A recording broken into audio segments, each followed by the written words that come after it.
In this video, I'm replacing a range hood with an over-the-range microwave. The range hood is pretty easy to take down. There's one screw you have to remove in order to get to the wiring, and it doesn't hurt to double check to make sure the power is really off.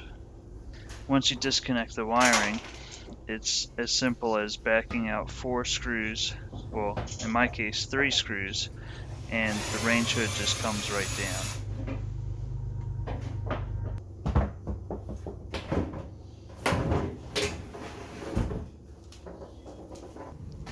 Now, since the range hood is hardwired in and the microwave comes with a plug, I have to cut back this wire and install an outlet. So first I had to cut it so I can remove this plastic protector that they put on there.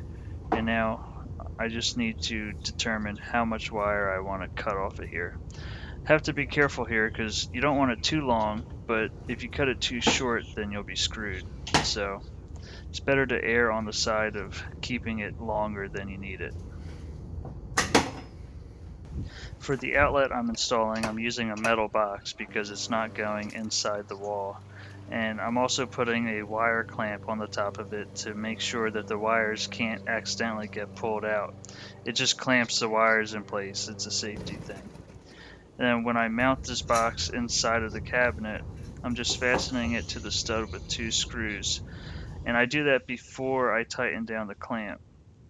So make sure you leave yourself enough room so that you can actually tighten the clamp down. And then I just install a 20 amp outlet because the circuit is a 20 amp circuit.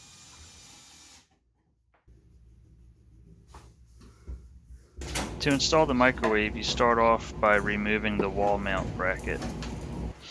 The microwave comes with 2 templates that you have to use, and of course you have to read the instructions to make sure you set it up correctly. But take the time and make sure you set these things up right, because it'll make your life a lot easier later. But the first one you put up is the back wall template. This is going to determine where you're putting that wall mount bracket.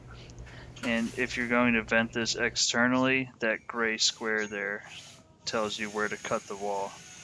But I'm not venting this externally. So what I just did there was I marked where the stud is and I drilled that one hole because the bracket has to be mounted to at least one stud.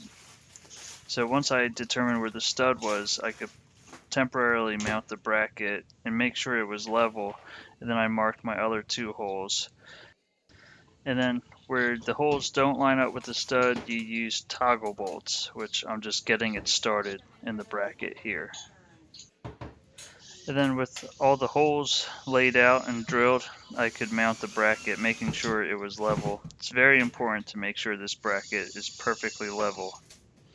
The next step is to put up the top template, and you'll probably need a second set of hands for this one. It's a little bit tricky to get it in place, but you want to take your time with this one and make sure you get it perfectly where it needs to be. This template sets up where you drill the 3 holes that fasten the microwave to the cabinet. It also tells you where to drill the hole for the power cord for the microwave.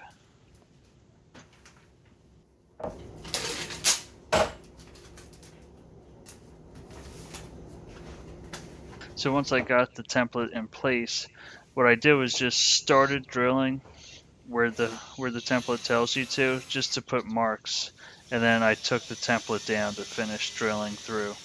I thought this would be easier because I could actually see what I was doing and I wouldn't have to worry about showing the template to pieces. Take it easy.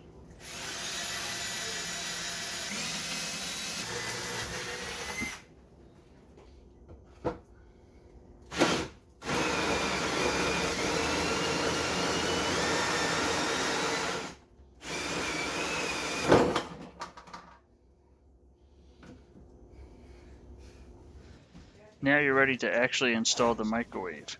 And I found the best thing to do is first feed the power cord up through the hole that you drilled, so it's already up there and out of your way.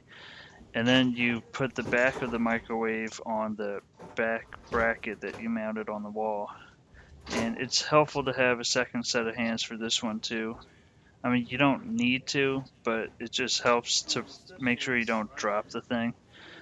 That's the last thing you want to do is drop the microwave at this point after you put all this work in.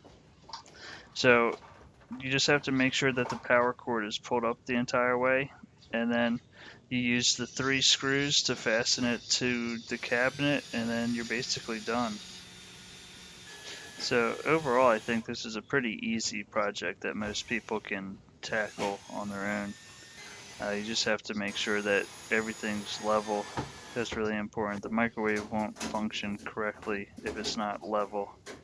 So I hope this video helped you. I hope you found something useful here, and I'll catch you on the next one.